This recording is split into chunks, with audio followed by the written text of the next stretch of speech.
Or, Yes, you may begin. I'm here. okay, good evening, everyone. My name is Lee Cruz. I'm co-chair of the management team. Welcome this evening. I'd like to start tonight by thanking all the people from the librarians to Christina, to Anna, to Adam, who really, every month, we have to put this meeting together. And it would not happen if all these different people didn't participate and support. So I want to start by acknowledging that. Second, I want to start by welcoming everyone online. We currently have 13 people, 12 people, 13 people online. About 14. 14, and then we have a bunch of people here in the room. Welcome. So we're going to start by just reminding you that if you're online, please, if you're not speaking, please mute your mic and use the chat box to introduce yourself. We're going to put the chat box up here. So when people put information up, Yep, just click it. There you see, go. it'll be on the side there, so if you're in the room, take a look at that every once in a while. And then let's go, I'm gonna call the meeting to order and ask the secretary to call the roll call of the board. Okay, that's me. Lee, Present? Adam, Present. sorry, Anna, present, and Patricia. Present. Oh, and me, sorry, Christine, I'm here. Okay, you're here. Okay, so approval of the minutes, has everyone had a chance, that wants to have a chance to read the minutes from the last meeting, online, in the room? Any questions, any comments, any changes that need to be made? If there are none, then we'll consider the minutes approved. Okay, then we're gonna move on from that to the financial report. Patricia, you're on. Okay, let me give you some camera here. Okay, I don't know if it's fortunate or unfortunately, but we have no bank activity for this month, which leaves us with a balance that we had of last month of $4,454.53. The only other thing I did this month as the treasurer was a request by Lee Cruz to submit a W-9 form to Fairhaven Community Healthcare to report payments made to this committee for community donations for Thanksgiving meals served to elderly residents. And that's the end of my short report. Thank you very much for that report. We'll be talking about this later on, but we're gonna serve in summary as the pass-through for the money that's being collected from individuals and from nonprofit, from organizations, nonprofit and for-profit, to do the meal, the annual meal that's done for elderly people just before Thanksgiving. So that money will just come through our account and go out the other side. Okay, so we'll talk about that a little bit further on. Okay, thank you for that financial report. Police report. Lieutenant here, come up and Yes. Actually, you can come all the way up here. All the way up here. Hello, Yeah, all the way up everybody. here. So I'm gonna keep my report, really short, this month. I just wanted to go over some highlights. Reason being is because I know last month we had some questions about Compass. Dr. T's have been gracious enough to join us, from Compass. So I, for respect of time, I would like to, should I stand here? Yep. For respect of time, I would like to, make sure we get everything situated. Just to let everybody know, they're doing really good with LCI, zoning, health department, building department, working together. There's been a lot of after hours, spots in Fairhaven specifically.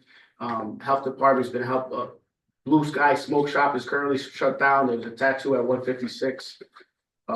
Chapel Street is shut down because of the health department and the new ordinances that was approved on October 1st. La Molienda on Grand Avenue, they were having after hours. We were able to give them a cease and desist letter, and since then it's been pretty good. The still working on a couple. 127 Lombard our good store over there. We're gonna pay some extra attention to that and try to catch them. Hopefully that'll be done. So as far as the drug dealing, we had a house on Haven Street today. We actually did a search warrant for it, got 100 grams of, I don't have the numbers, but there's a lot of drugs that we got with fentanyl. Hopefully that could quell the drug using and dealing in the immediate area of Haven, Market, Clay, James, Grand, Lloyd, that immediate area. And there was a shooting, a person shot on October 26th on Maltby Place, Grand by Maltby Place. Our detectives did a phenomenal job and did an arrest warrant for a Keith Highsmith of 282 James Street, 6861 is his date of birth. He was arrested and charged accordingly with the assault one. They picked him up yesterday. So that was a quick turnaround on the shooting on October 25th. I'll leave it up for questions. Comments, concerns? Yes. I was just curious, with all the drug activity, are there out of towners coming in and buying them, or is this mostly just local people? It's probably out of towners, I thought but I'm so. sure there's local involved too, but we see a lot out of town. Hmm. Anybody else online before I bring Dr. Teagues up for Compass? I'm gonna be here, but Okay, Dr. Teagues, thank you. if you don't mind. Oh, you got up here. Thank you everyone for having me back. Thank you for having me back. I was here a few years ago as we were launching Compass, and I have reports. I think the report that's going to be up here on our website. So I got 20 copies. It will be the same thing. You can take it with you. This is the report. We have put all reports on our website in pretty much real time. This is through October, so it's just a few days old. What we'll do, I thought I would just highlight a few things, tell you an overview of Compass for those of you who don't know that much about it. And but the team is now in its third year, just completed its third year. The overall initiative is about 3.5 years. What Compass is, it stands for Compassionate Allies Serving Our Streets. That's what Compass stands for. It's intended to build a system of sustainable supports for people in New Haven who have mental health and substance use crisis. It's adult focused, 18 and older. It has 4 parts. The foundation of Compass is the crisis team. It's staffed by folks at Continuum of Care. It's to have a social worker and a peer with lived experience who's in recovery from addiction or mental illness to go out to respond to mobile crisis in support of the PD, as well as the FD, as well as to complement their work through direct outreach. Second part of Compass is to help improve the broader crisis response system to reduce arrests and emergency room visits. Third is to ensure we have New Haven residents through our community advisory board give regular feedback to the team and to the overall initiative and the city about whether we're being true to community needs and values. And fourth, we have a pretty comprehensive evaluation. The team part you see today, we use that for quality improvement. We're also looking at the service system and the broader community impact that Compass has. So happy to answer any questions. We have a great partnership with the PD. We really worked hard to make that work, and the PD has been very supportive of Compass as they go out. So we have so far, after 3 years of team activities, over 3,300 crisis responses. A little more than half are to 911 calls, and a little less than half are outreach. Now, comment about both of these. The 911 calls, most of those are at the request of police. Police get on scene, they realize it's more of a mental health or a substance use issue. There's no immediate public safety threat. They'll then call Compass. Compass will come out. And then they'll be able to go on to another call and we can stay there. You'll see in a minute how long we spend on average. It can also be for fire. Fire really is the paramedics. So they will come out when there's a health emergency, but it's not requires a trip to the hospital. We will come out and assist them. What about we do for outreach, which has really been exciting. We've built in the last 18 months. And on Apollo, one of our Community Advisory Board members, one of our incredibly wonderful and very active Community Advisory Board members. She knows how hard we've worked to get the outreach part done. We have partnerships with about 24 or more organizations throughout New Haven who can call the team directly. We've trained them. They can call the team directly when they have someone. It's not a PD call, it's not an FD call, so it's not a public safety threat directly, it's not a medical emergency, but it is a crisis. They can call us directly, our team can go out to that. We call that targeted outreach, and now that's the bulk of our outreach is done that way. So it prevents a 911 call, which is great. That's what we try to do. As you can see, 80% of these calls, when there's 911 calls, 95% this last month, but overall it's 86% of those calls are from the PD. And we do 4% directly. We can go out directly when not PD, not a public safety threat or a medical emergency. We can go out directly. 4% of all of our 911 calls, we go out directly. Let me see if I can go to the next page on this. Whoever's controlling it. Oh, thank you. Adam, can Adam, you did it, great. Adam, Thank can you, you Adam. possibly make it a little bit bigger? For the people online who don't have a paper copy. As to say, if I make it any bigger, it'll cut off part of Okay. the page.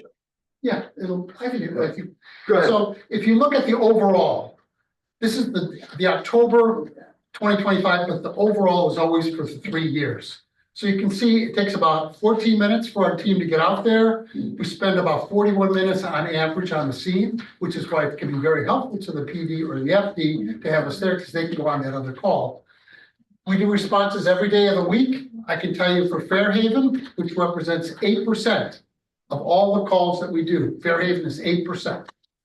About 230 plus calls. Wednesday is the top day for Fairhaven for some reason. The weekend, Saturday and Sunday, but also Wednesday. And then responses at all times of the day. We work from 8 a.m. to 3 a.m. 7 days a week, so you don't see any calls there, or a handful from 3 to 8 a.m. And the reason why that can work is about a year and a half ago, with funding from the state and the city, we were able to open through Continuum of Care the REST program, Rapid Evaluation Stabilization and Treatment. It's a crisis stabilization center. So police at 4 a.m, instead of taking someone to the emergency department, right, they can go to REST. There's a nurse there, there's clinical staff, and they can be at REST safely at REST.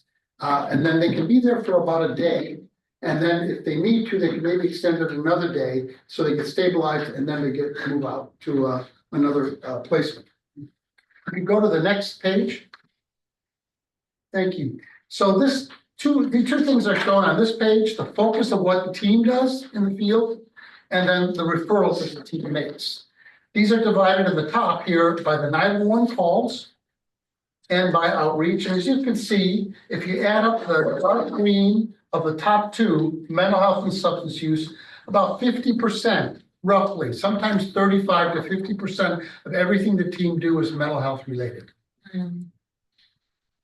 But look at that number for housing, 43%.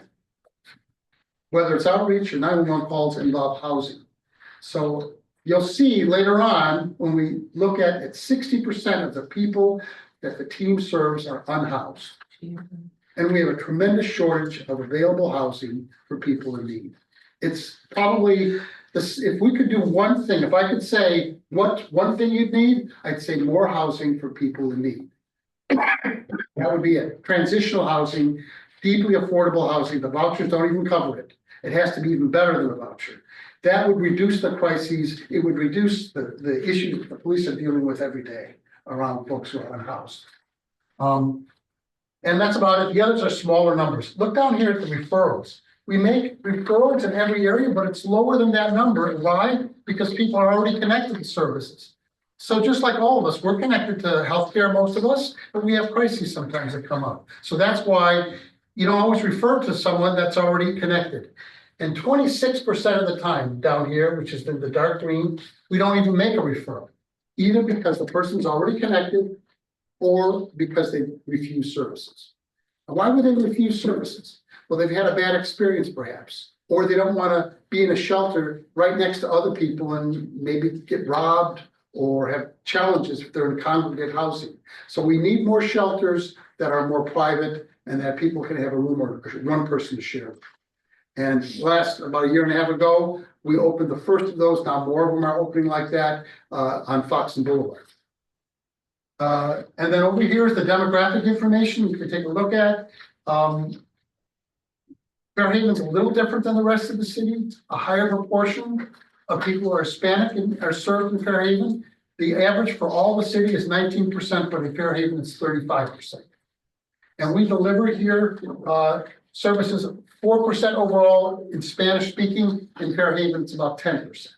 So we have someone who speaks Spanish, bilingual, bicultural on the team that can speak Spanish, engage individuals. But most individuals, even when they're bilingual, they'll prefer services in English for the most part. Age groups are pretty across the board, and about 40% served individuals are Black, 40% identify as white. We go to the next slide. Oh, on the right, you can, sorry, if you go back, Adam, just, if you can see on the right, 60% are unhoused. About a third, 37%, we transport them to a shelter. We transport them to rest. You transport them to clinical services if need be. And about 5% of the time there's a child on the scene.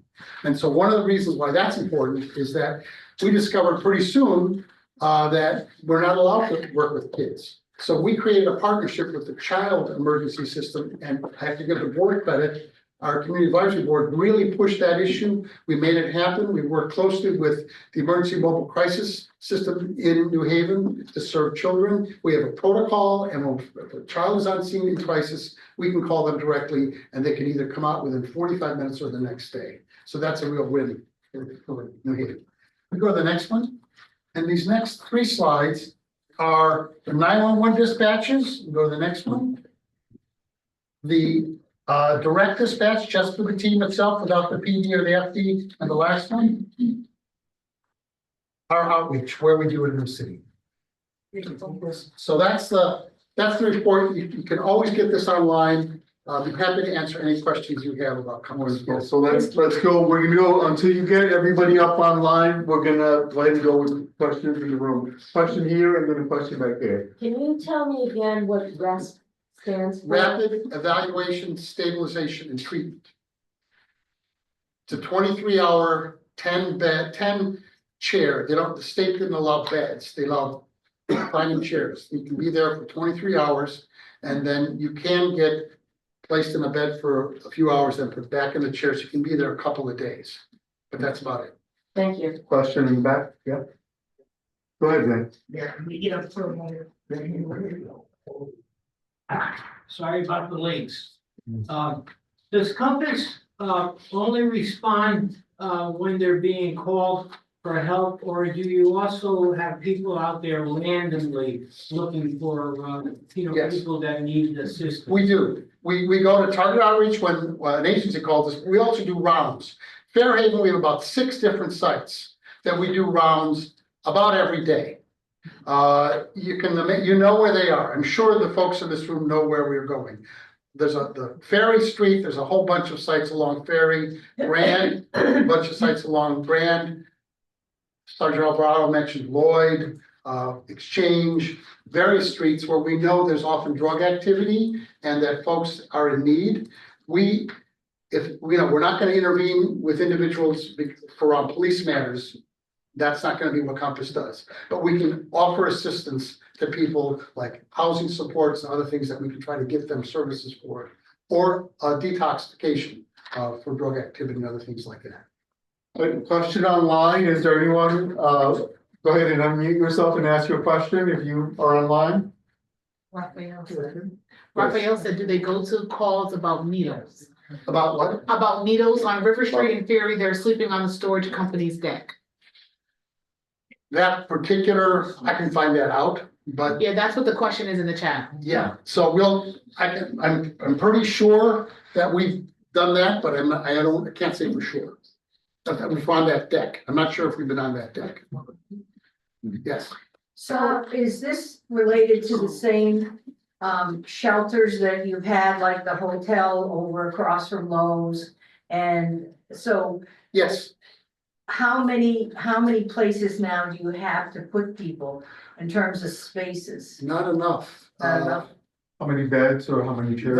The emergency housing program, Foxen Place, Yeah. that one, 270 Foxen, has got about 100 beds. That's what I thought. And we are about 600 beds short in New Haven for people who are unhoused. About 600 beds short on any given night. Wow. Just think about that. Question back here and then over there, go ahead. You said, I just want to clarify, you said 8% of the calls you respond to are in Fairhaven? Yes, So then where's the majority of calls? they're all over through the city. Fairhaven, the Hill, downtown, no, North Hill, South downtown, West River. Which one has a high, like, which one has the highest percentage of calls and responses? Probably downtown and the Hill are probably the highest percentages. And Fairhaven is in that category though. It's a large group, 8%. We're above the average. Yes. Above the average. Back here, Are we able to call in, cars, at Compass, if we like need somebody in crisis, especially for unhoused? So you can call 911 and you can let them know, I'd like Compass to come out. But as soon as you call 911 by law, they have to do a screen for public safety threat or a medical emergency. And if it meets any of the answers that you give, fit those, they have to either send the police or send the paramedics through fire. If that it's ruled out and then it's appropriate, they may be able to send Compass. You could also call Continuum's REST program directly. It's 1-800-GO-FOR-REST. So if you just remember 1-800-GO-FOR-REST, you can call them. But the issue there is they can't do that screen. So if you say things that maybe suggest a medical emergency, they won't be able to send a team. And they won't be able to send the police.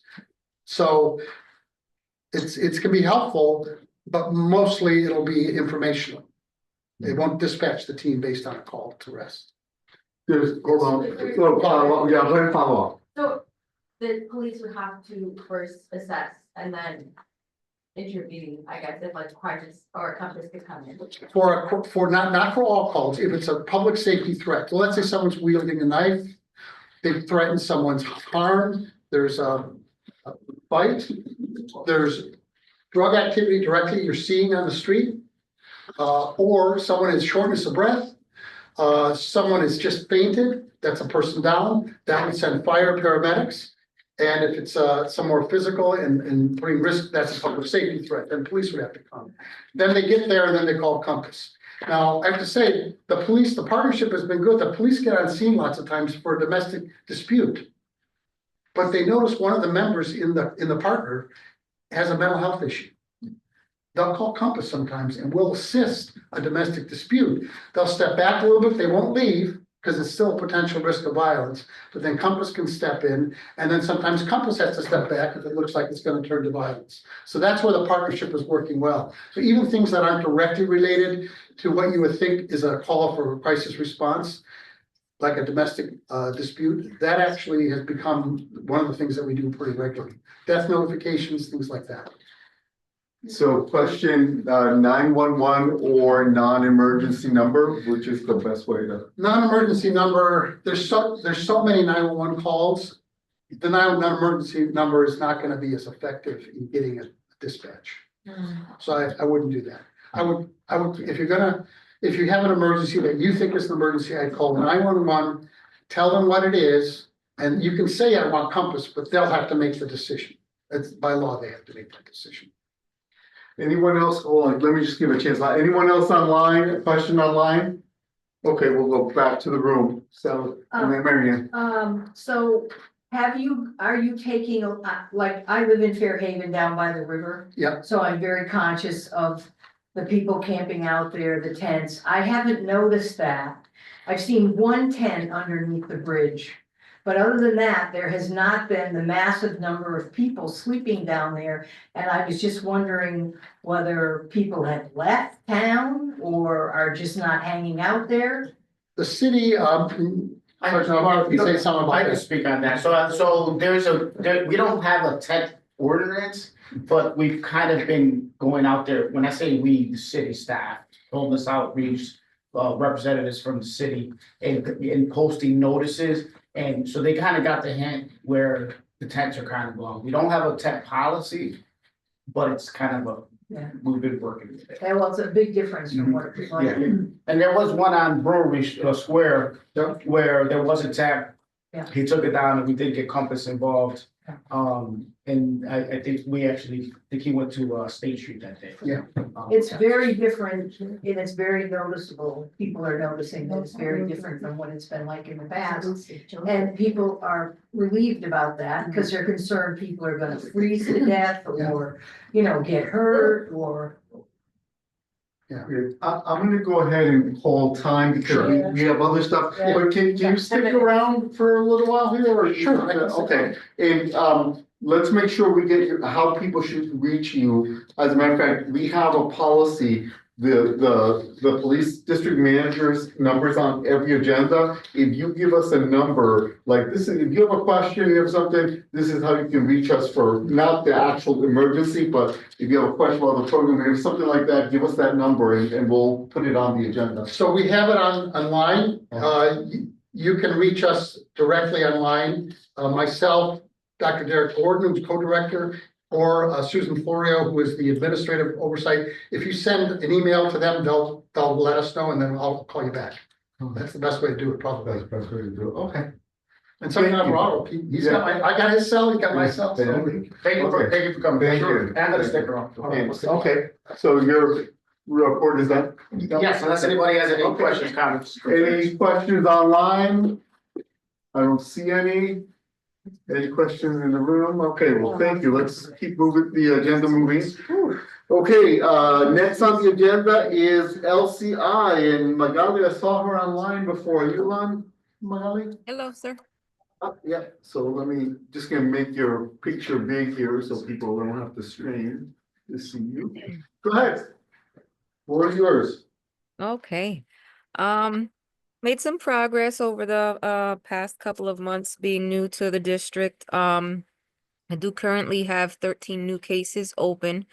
I have been working with Carmen to close out old issues and begin plenty of new ones. I'm personally taking it block by block, and according to any new complaints that do come in either through C-Click Fix or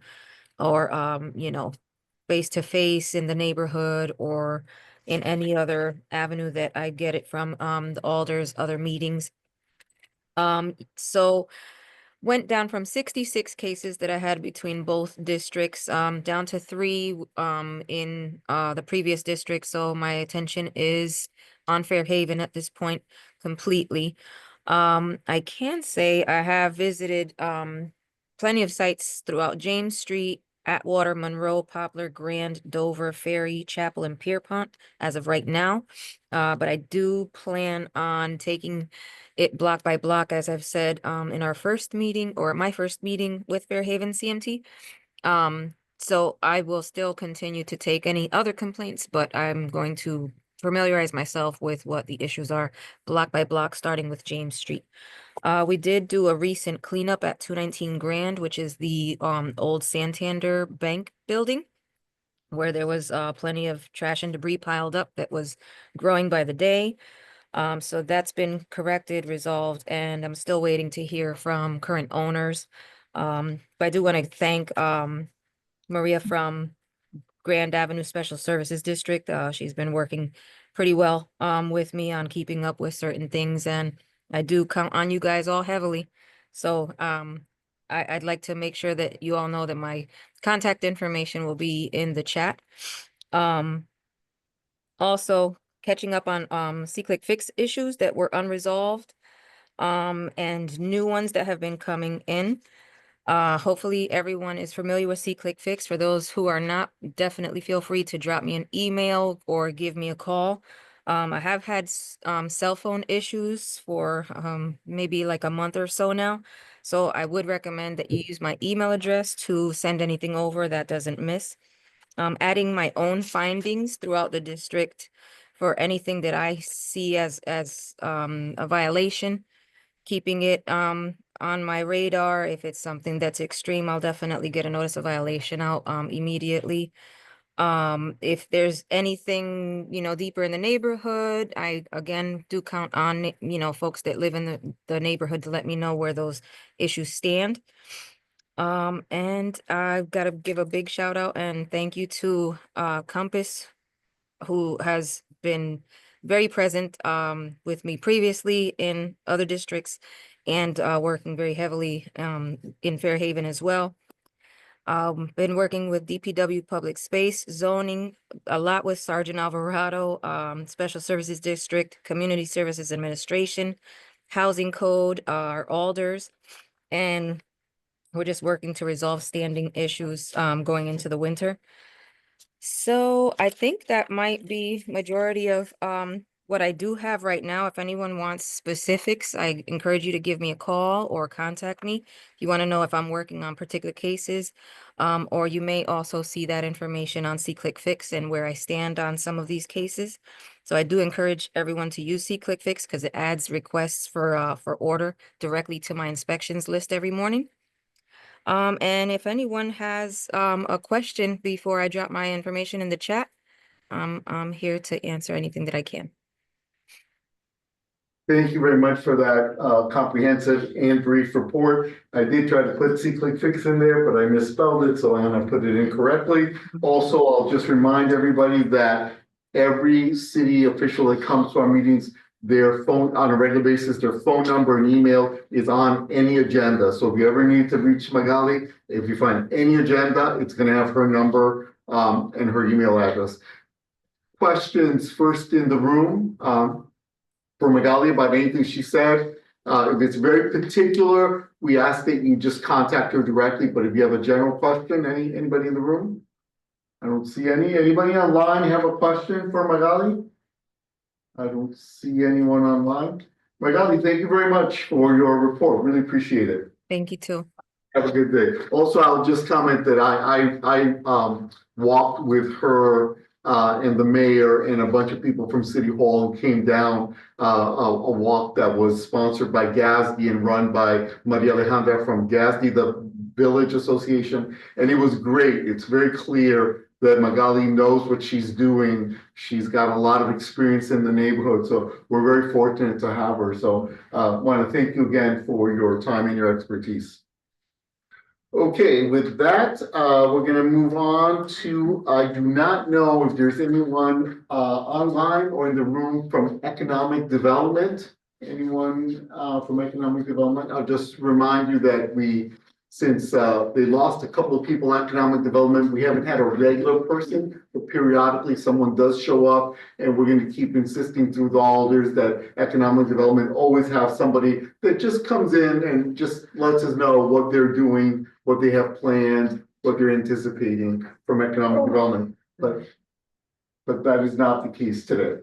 Okay, so we're going to move right along. And so that concludes the section of our meeting 1 through 6, which are the reports. We're going to go now to ongoing business. And I'll just remind people that every quarter, so the next report would be in December, we have our civilian review board person that represents our area come and report to us. So that person has now changed. Her name is Ebony Bowden Moore, and I do not have, I don't know if anyone has contact information for her, because we need to contact her. I'll get that from City Hall if no one has it. So let's make a note for the executive committee meeting to just please, we'll get her number and have her come in and give us a report. That is voluntary. Our previous representative, Jiwan, used to do it voluntarily, so we'll have to ask her if she's willing to come in and do that. Okay, and then now we're going to go to new business. So first item under new business, save the sound. Amina Hassan, is Amina here? Come on down, Amina. Thank you for coming in. And then after that, it's going to be Myra Rodriguez, just so Myra's ready. So come on in. Thank you so much. Hello, my name is Amina Hassan. I am an urban fellow with Save the Sound, and this year we are trying to create a New Haven environmental health guide to really inform residents on the various environmental stressors that people encounter here, as well as actionable strategies to prevent the harmful impacts of them. And I am here to actually, I was supposed to have like a QR code. Okay. Well, I'm here to ask if you. Did you send it to the email? Yeah, yes, I did. Okay. I'm here to try and receive qualitative feedback based on the experiences of residents on the various environmental stressors that you've encountered. We're hoping to using your lived experiences to inform this guide because it is meant to be for you. This guide will be utilized with our environmental health ambassadors program, which are youth paired with a joint program with Winter for Progressive Action. We will go into various communities to have sessions, talk about environmental health, use this guide as a resource to share and distribute across the whole city. I have a QR code that I would like to have up on the screen, as well as this form that was just shared in the doc for people to fill out, and that's gonna be a lot of what informs the making of this guide. So I would really appreciate the feedback, especially if you also wanted to talk to me after the meeting adjourns more about this. I would be more than glad to hear what you have to say, and if you would like to be involved in any way with providing feedback in the process of crafting this guide. Yeah, so if you actually would take the minute right now to scan the QR code, if you would be willing to participate. You have to show them how, this group might not know that you have to open your camera. Yes, I can. I'm gonna go ahead You and have to open open your the camera. camera on my The phone. camera in front of it, it'll link into the.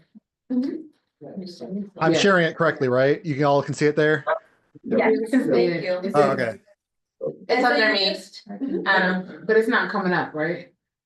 No, it comes up, you have to click it. You have to click the, so if you, So click the yellow. Right. if you put your phone up against the, your camera up against the screen, and then there'll be like a link that pops up if you click it, and it'll take you to this. do you click? The yellow. That yellow tab. Right, raise your hand if you need help, we'll come around. And then perfect, the dots. This one. I don't know. Yes. Anybody else need it? It will also be included in the notes following this meeting. Yeah, so you'll get the link in the notes. Okay. So, any questions about anything that has been shared? Feel free to also share this link to your family members, your friends, community members, to try and get their feedback. Okay, wonderful. Okay, thank you very much. Appreciate your time. Okay, so now we're gonna move on into agenda. Remember, we do have elections tonight, so we're trying to move through quickly here. Myra from the Department of Plant Sciences and Landscape Architecture. Or Soyun Park? Mayra is here. Myra is here. Yes. Presente. Go ahead. Yes. And so here, I believe it's present as well, but I know she has to log off a bit early. Hi, everybody. I'm Mayra Rodriguez. I'm actually from the Department of Extension, which means that I develop many educational programs and provide technical assistance to municipalities. I work statewide in partnership, again, with researchers and experts from the University of Connecticut, including Sohyun Park, which is part of our professor in our plant science department. I'm sure you're wondering why I'm here. Firstly, I want to apologize that I'm not there in person. I woke up at 2 a.m. for a program today and delivered a training to 50 teachers. And after that, I was completely exhausted, crashed, and then woke up being like, I got this meeting, have to be here. So thank you for having this space to allow us to speak and share about our project. We have this cool project on vacant lots where we're trying to engage community members who are interested in discussing their perceptions towards vacant lots and abandoned lots that have the potential to be used for different things. But because we are the plant people, especially for a focus on greening, whether for community gardens, for trees, for gathering spaces or other types that you may imagine. Very recently, we conducted a community discussion in one of you guys' local libraries. And I just want to share some of the things that were brought up during that discussion. Kind of like a group vision was sort of defined in this discussion, and it was that we envision a city where every neighborhood has access to safe, vibrant, and natural green spaces that improve health, support biodiversity, and strengthen community resilience. And we want to do that with the following principles: community first, residents, not just institutions, shape the future of our neighborhoods; equitable access, open space is treated as a public right, not a privilege; shared stewardship, partnerships across residents, nonprofits, local leaders, institutions, and government ensure shared responsibility for the planning, funding, and maintenance of these spaces. And system thinking about how different things are interconnected, like how we can connect food access, for example, with greening efforts, among other examples. And so these are just some of the things that came up during the discussion. And so I was in our team, we're here to share our survey, yes, but we sent that earlier, but that's not the main focus. Mainly based on this that I just shared, this short pitch, we're looking at for interest. Like, what are things you would like to see? Where would you like to see this thing happen? What partnerships or nonprofits you would like to see represented in this type of work? What kind of programming you would like to see, for example? Yes, I mentioned we've done community discussions, but I am an extension educator, so I do programming for youth, for teachers, for professionals, for community members. We learn how to plant things, we learn how to care for them, etc. And so anything, any idea is more than open, because that's what we're gathering, ideas so what we can do better programming and reach communities in the way that they want to be reached. And that's the survey. It's been displayed. Thank you very much. You will be doing the same QR thing you just said, but more, I'm really focusing here on like ideas or things you want to see or groups you want to see represented.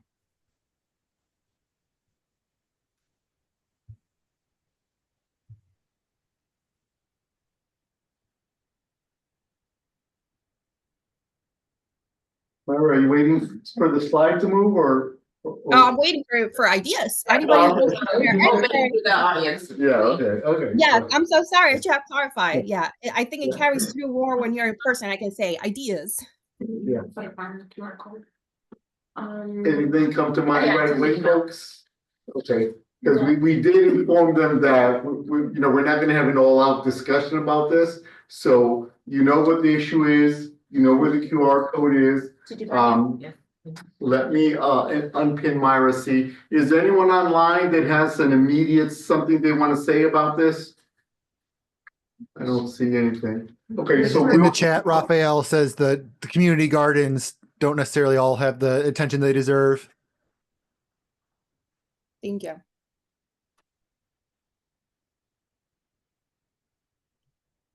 Taking notes on that. Yes, and if you, I'm going to drop my email on the chat as well.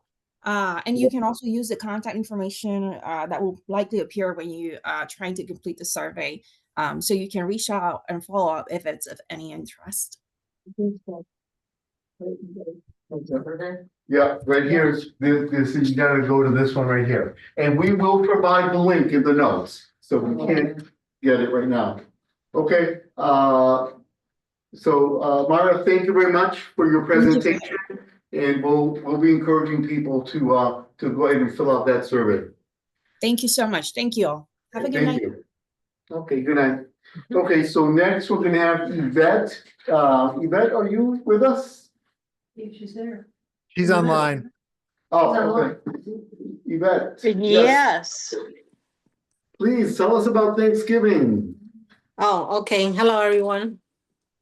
So this year, the Mary Wade Home is gonna be organizing the senior Thanksgiving luncheon at the Atwater Senior Center.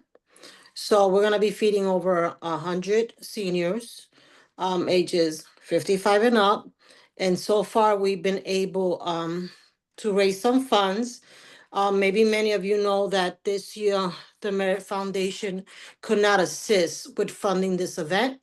But so far, through kind donations, New Haven Police, New Haven Fire, other donations, we're getting there to be able to raise the funds to feed the seniors. So it's gonna get done. It's going well. We got great support and a great team who's gonna be organizing this event. And it's gonna take place November the 25th, starting at 11:30 a.m. Say the date again? November 25th. 25th. Yeah, it Tuesday. starts at 11:30 a.m. 11:30. Yep. And elder folks are welcome to come in and like myself. Okay. And don't laugh. And then others are welcome to come and volunteer. And if you volunteer, you get a free meal. So there you go. But we are buying the food locally. We're buying it from El Poki restaurant. Last year we bought from J&J, and we're gonna go around to all the restaurants that have the capacity to cook for 100 or more people. So, yeah. Did you have a question, Darby? What time do you want the volunteers to arrive? What time volunteers? 11, 10:30? I'm gonna say around 10:30. Yeah, 10:30? yeah, like an hour before we start. And it starts at 11:30. Okay. Yeah, and if you haven't done, it's just a great, you get to meet your neighbors, and it's a real community experience. There'll be school groups there, so on and so forth, to perform and the like. I want to make the request here, but we just want to make sure you're done. You don't have any other information? Anyone who wants to donate, we're open, we're welcome, and you can see Lee in reference Yeah. to that.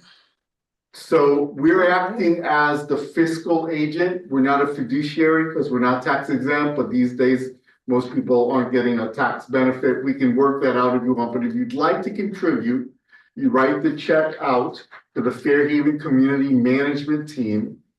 And you can give it to me and I can get it to Patricia. Is Patricia still with us here? I think she may have stepped away, but I'll get it to. She's up in the corner. Oh, okay. On the right side, see her? Oh, okay, okay, so Patricia, if I get a check, I'll get it to you.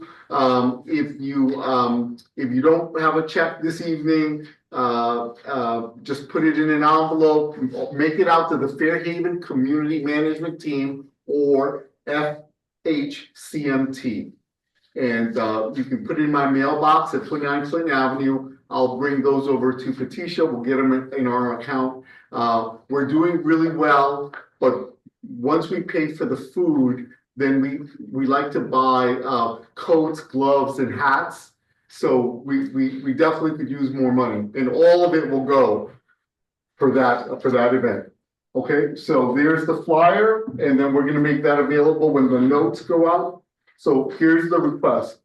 The executive team is making the suggestion that we take $250 from our account of the management team and dedicate it to this event. But in order to do that, as those of you who are members know, the membership must vote and half or more must agree to that. So Adam, do you have something to tell us about that in terms of process? Yeah, so Yeah. let me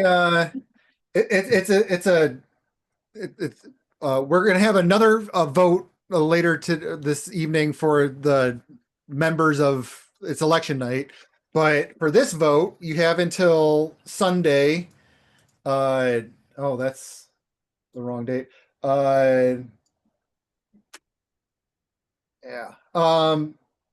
Anyway, you have until Sunday at midnight to vote on this.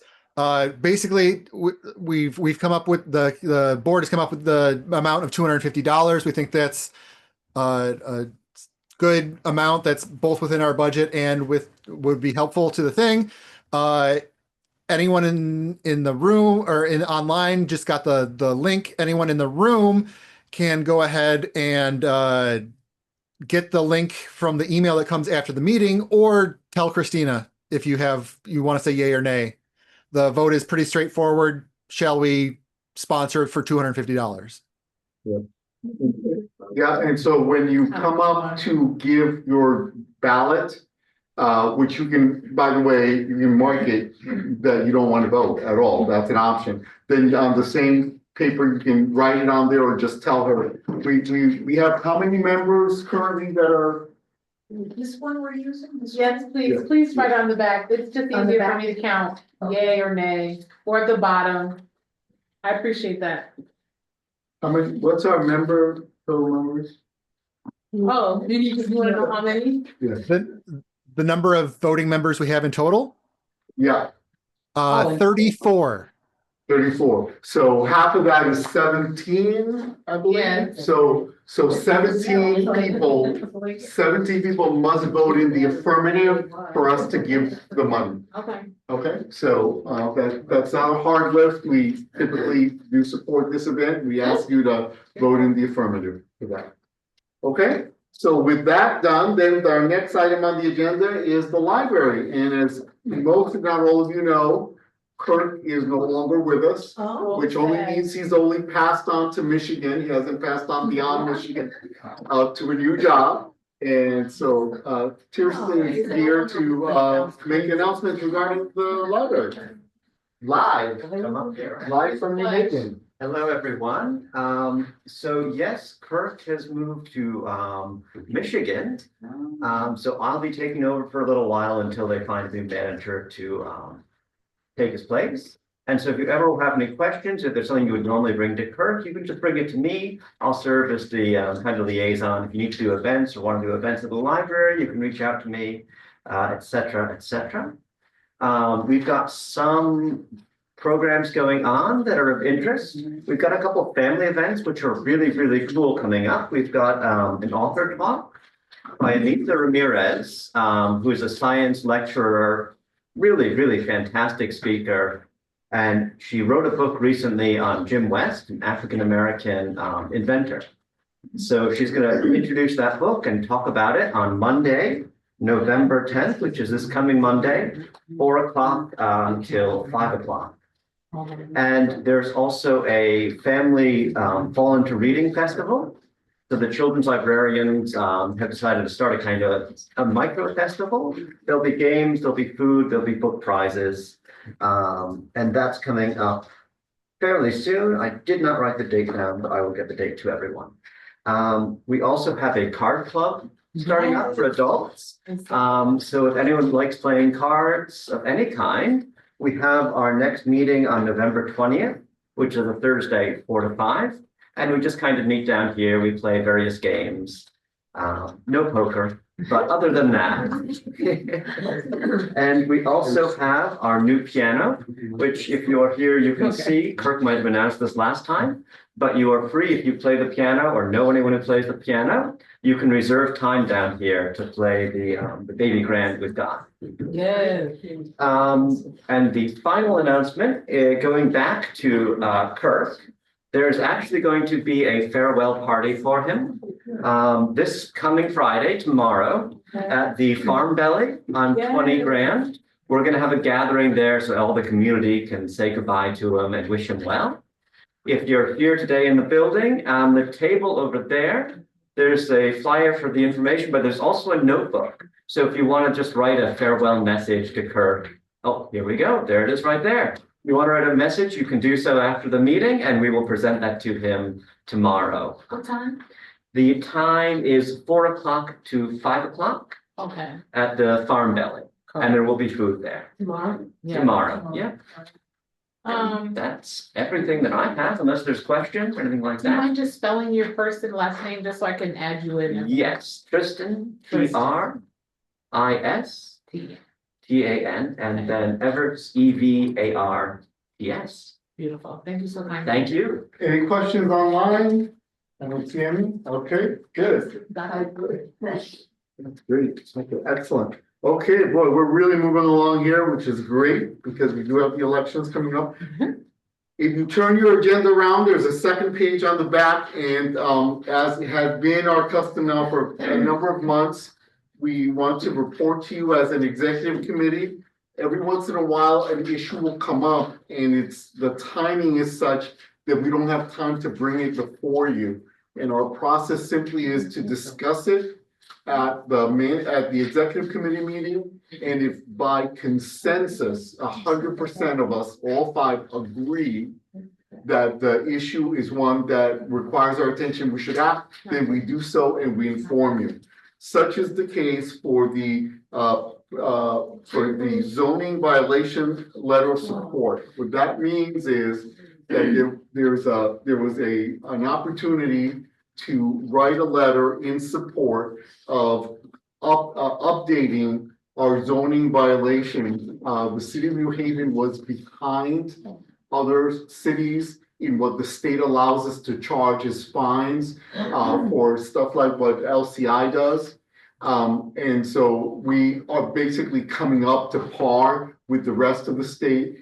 There is a provision in this that there's discretion if people from the city see that the person is moving forward or that there's an economic barrier, they have the discretion. It doesn't mean they automatically have to charge that higher rate. But the city of New Haven was missing out on the opportunity to really pressure people who are not cooperating and really have no reason not to be cooperating with the city in terms of quality of life issues. So that letter went out. It was very basic, just basically saying that we support that. Is there anything that I missed or that? That was perfect. That was perfect. Good? We're good?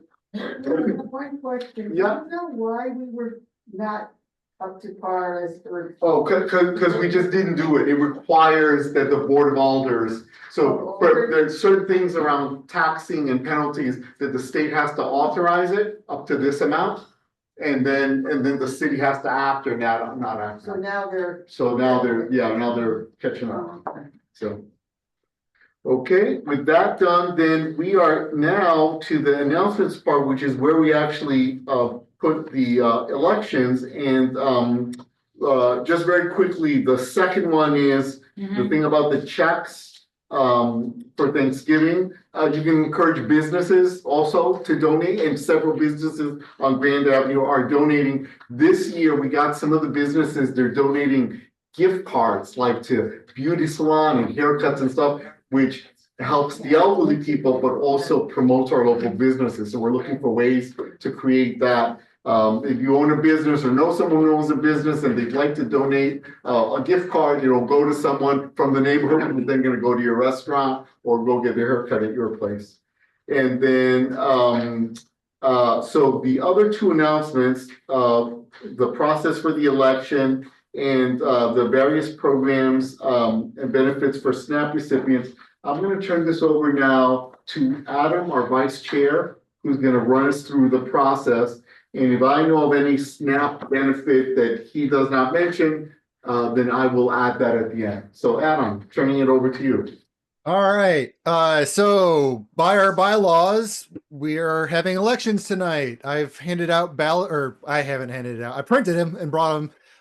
Everyone in person has a ballot. Everyone online, you will be able to vote. The only thing is it has to happen now. This is not like our votes that you normally have all weekend to think about and research and all that kind of stuff. We got to do it tonight. We don't have any new candidates. It's just kind of reconfirming the people that are still here. We appreciate the thing. I will give one last chance to any last minute nominations, also in the bylaws that we accept nominations up to the last second. All right, I'm seeing none, hearing none. Adam, I don't have a nomination, but I have a point of order for people to know. All right. Patricia, who's online, has told us that she wants to step down, right? But we have a situation where until 2 months ago, we did not have a person who was interested in the position. Luckily, this gentleman right here, Jamal, please rise so people will see you. He's the owner of Grill Man. He's a CPA, right? Is that correct?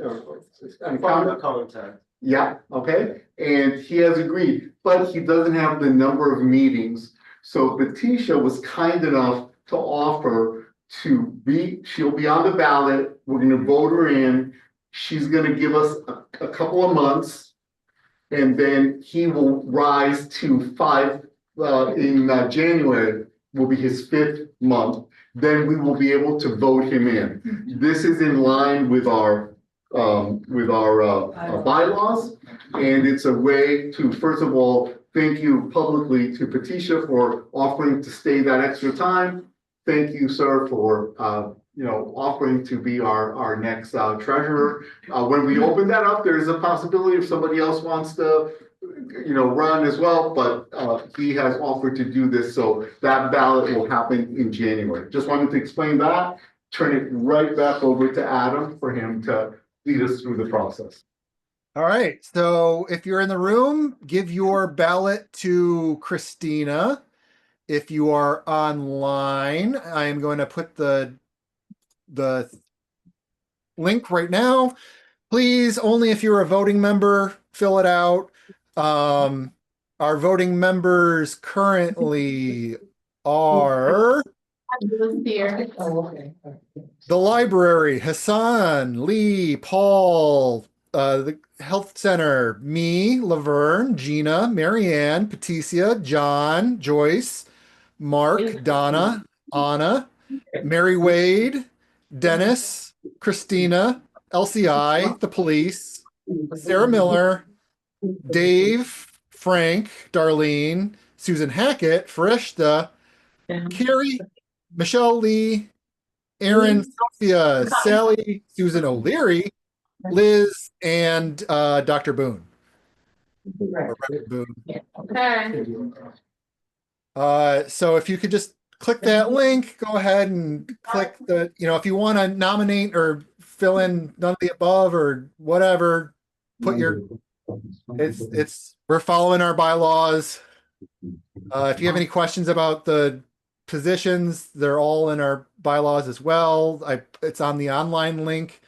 Basically, if you're, we're also down a chair.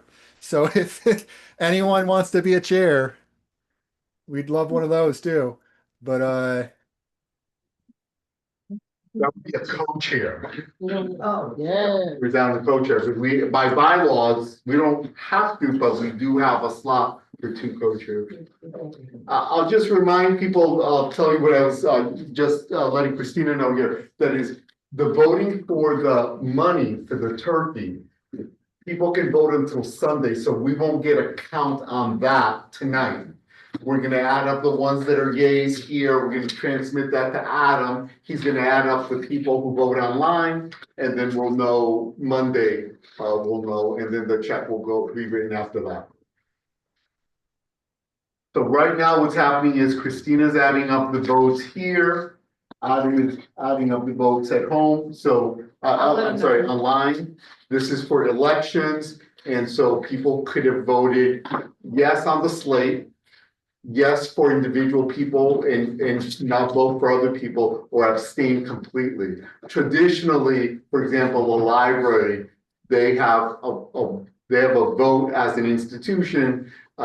They traditionally have not voted, they have abstained. And sometimes the police does, sometimes LCI does. So totally up to, and any resident, obviously you can abstain from the voting club. How are we doing online there? We got, I mean, I think we got 5. If anyone wants to, no, Sophia said your name. Sophia, go ahead and vote. I got a private message from Sophia. okay. Is he saying yes to the election or yes to the donation? No, we're not doing anything other than counting up the yeses for the donation Oh, beautiful. this evening, just Okay. counting them to see how many we have, to which we'll add the ones that come during the weekend. Okay. Well, you didn't put anything, but we're. Oh, yeah, I'm a yes on that. I had already handed it to you earlier. I just wanna I'm a make yes. sure. I'm a yes. I have a question. Yes, The donations for the Thanksgiving dinner. yeah. Do you do cash out?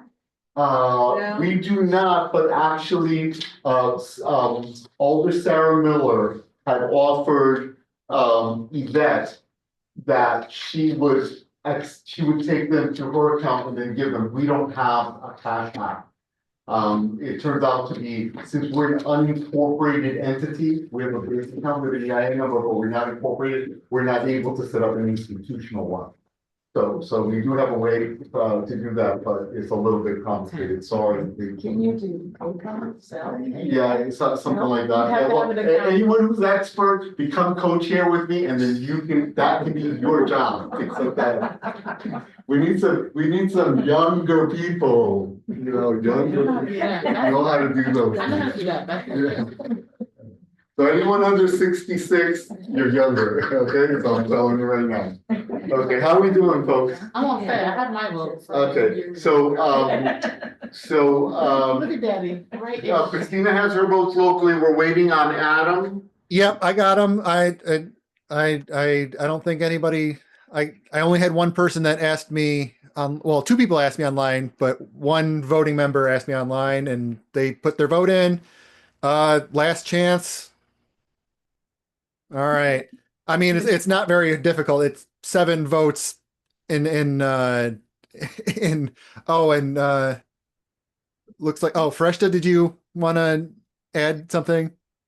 I wanted to vote for it, and I didn't know how to do it. Oh, so we For don't know. both of them, Okay. yeah. So this one's for the board, and then Okay. there's another one. I'll put the lunch $250 again later, just so we don't get it confused. Okay. I have a bank account, I can actually set it up. I want to vote. I want to vote yes for both of them. Bank account. All right. Well, that's easy enough. All right. So then I have online people. We have 8 unanimous. Everyone wants what we got. Yeah, okay, yes on both, That was easy. okay, and then in the room, Yeah, I didn't count like he did, they're all yeses. okay, and how many are there? All right, Lee, 1, 2, 3, I didn't do it.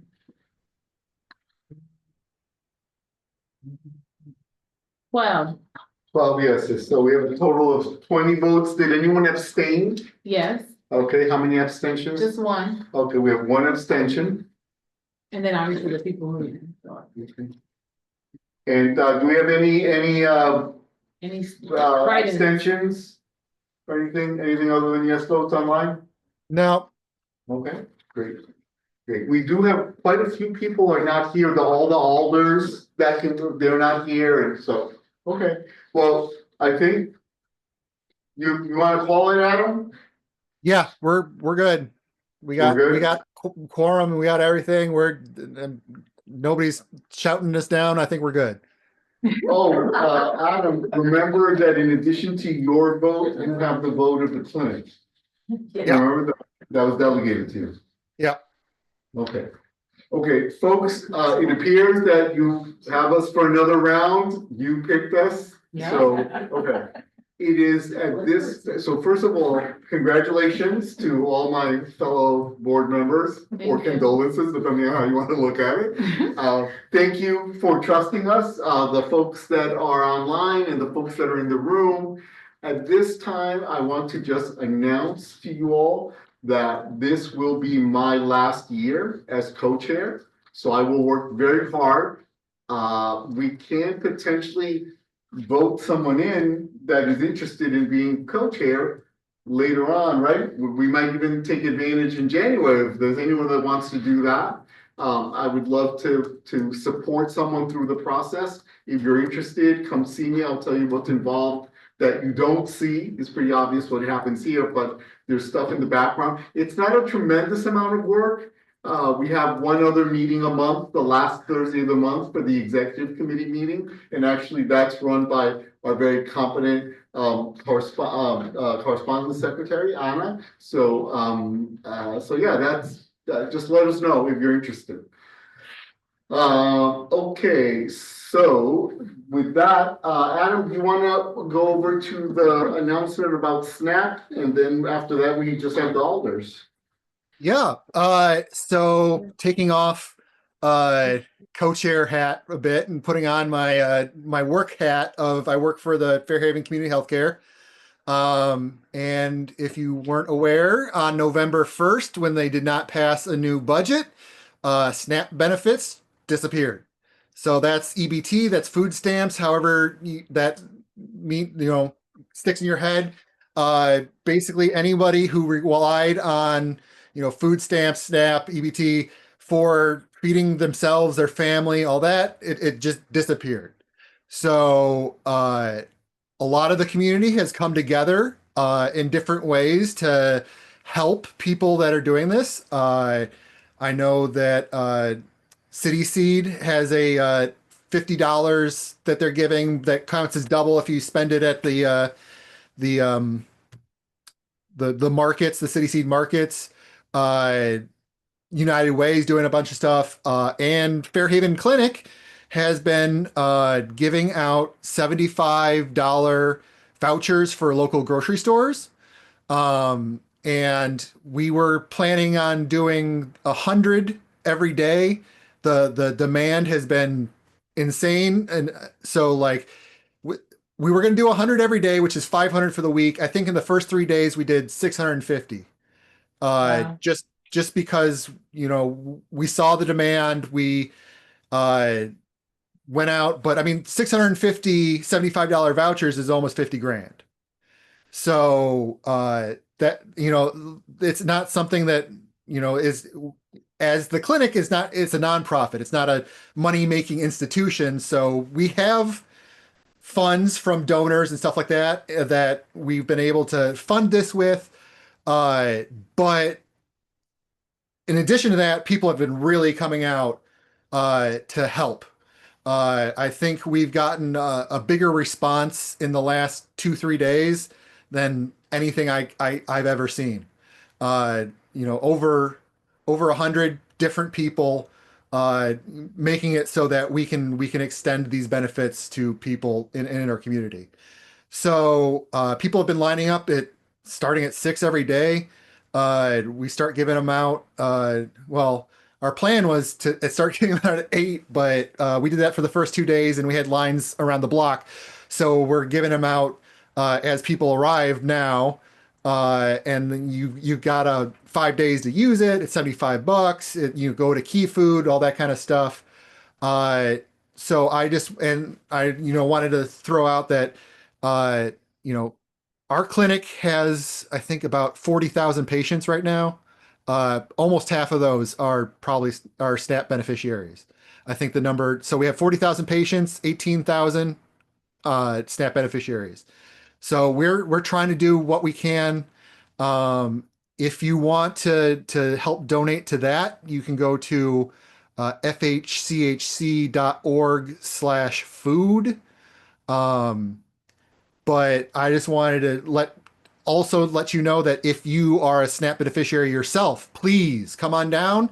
We're doing this. You have the opportunity. You have to be a patient. One, you have to have your SNAP card too, and your ID, and it has to match.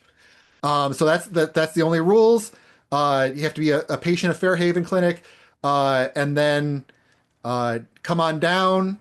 Come early, please, and you'll get a $75. You can go to Key Food, and we're doing this once per family per week.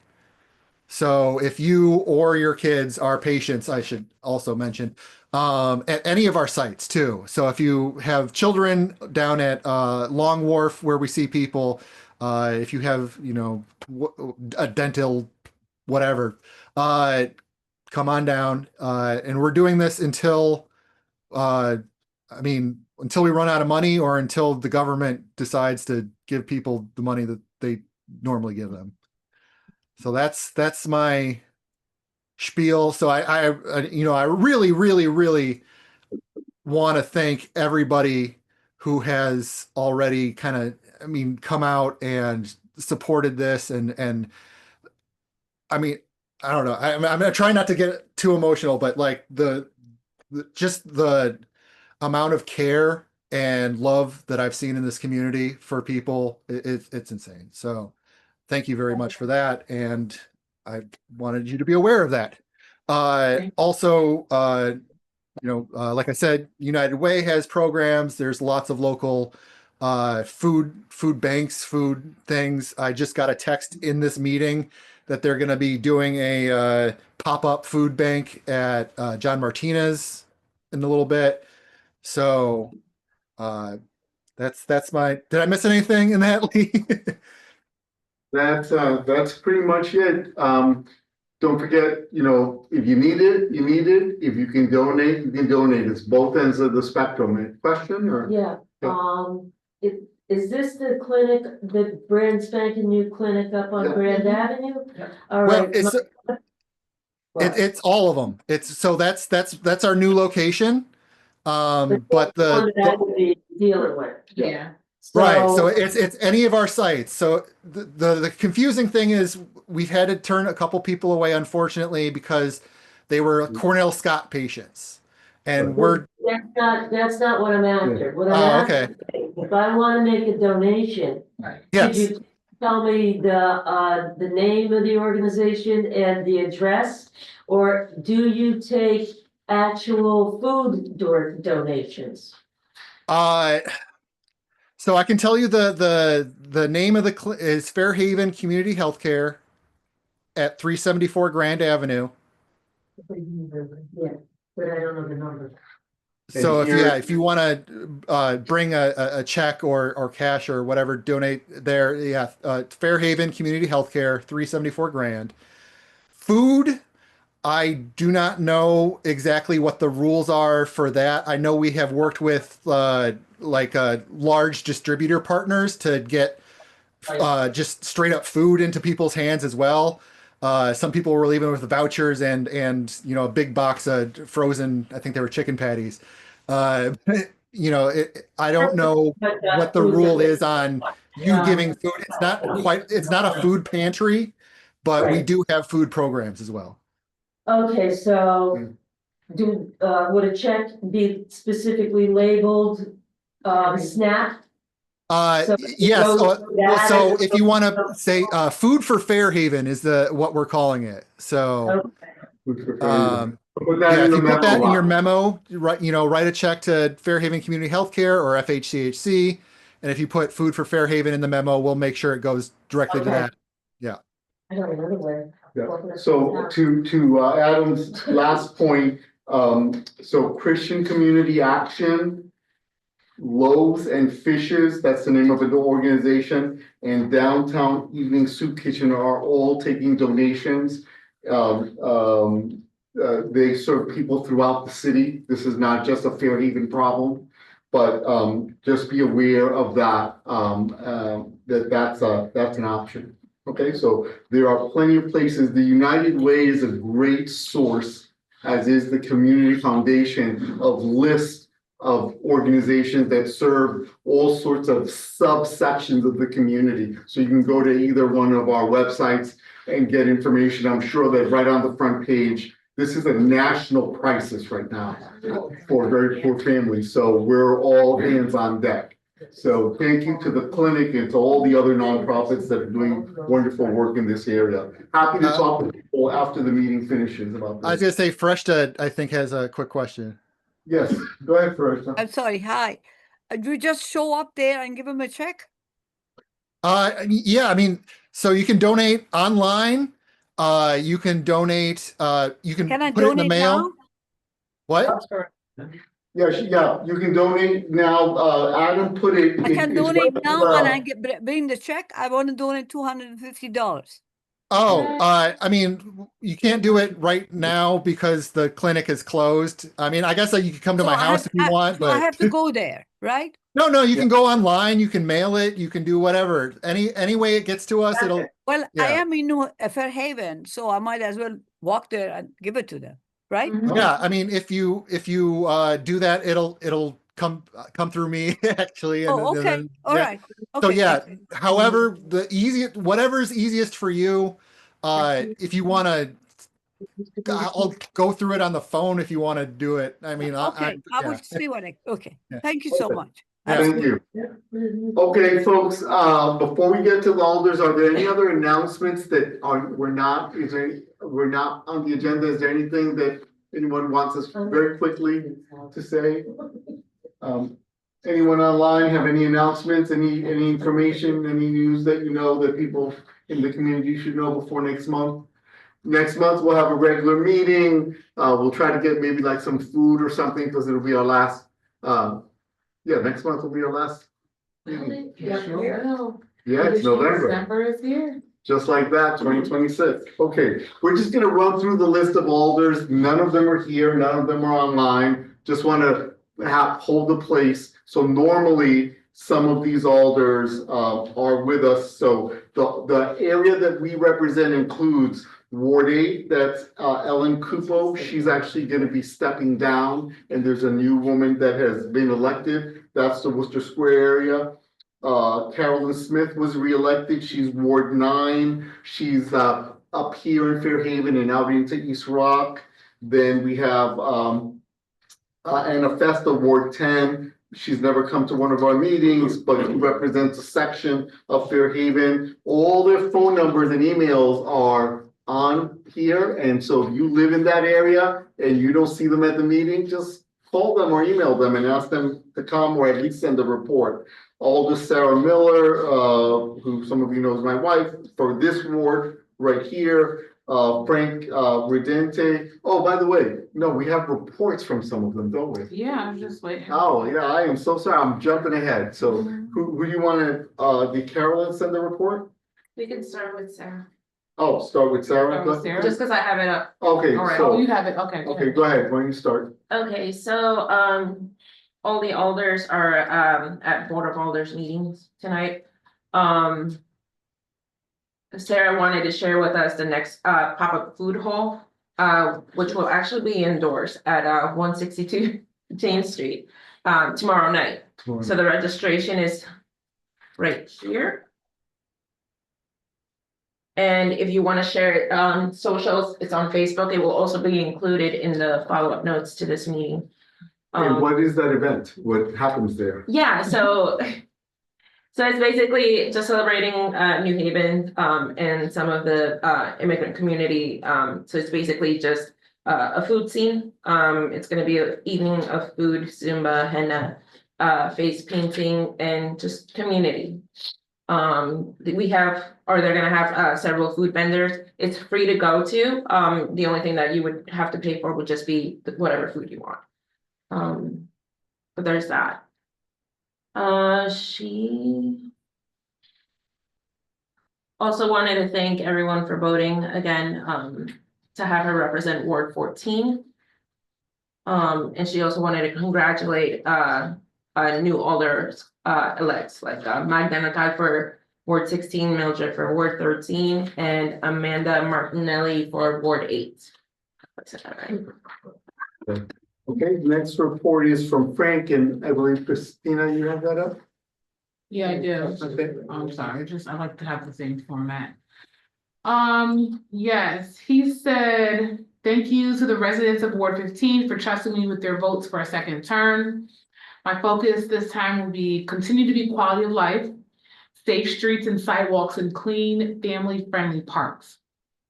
The Fairhaven Issues team has been collaborating with New Haven Housing Authority and New Haven Police Department to occupy the space at 531A Ferry Street as a satellite substation and cross-departmental office space. This will serve as a space for the officers to write reports and eat their meals while also maintaining a visible presence in what used to be one of our most problem areas. The area has seen significant positive change over the last few months, thanks to Sergeant Alvarado and his staff. Businesses in Fairhaven are to be closed by 11 p.m. If you see one open later than 11, please snap a picture, send it to me. His phone number is already in the minutes. Report it and contact me and I'll follow up. That's what Mr. Redente said. Excellent. And then the final one is Alden Crespo. He is has now basically been replaced by Magda, so she will appear starting in January, because these alders now are alders till January, and then on January 1st they'll have the inauguration, and then the new alders begin. that pretty much concludes our meeting.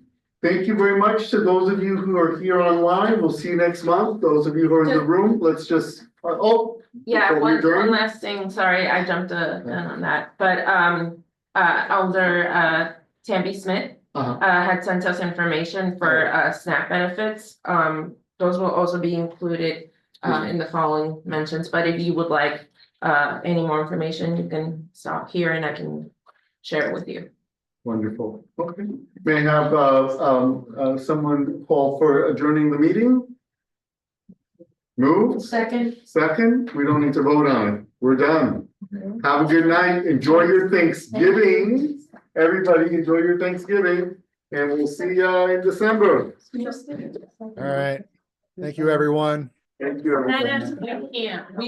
So what I'm saying is that we have a vacant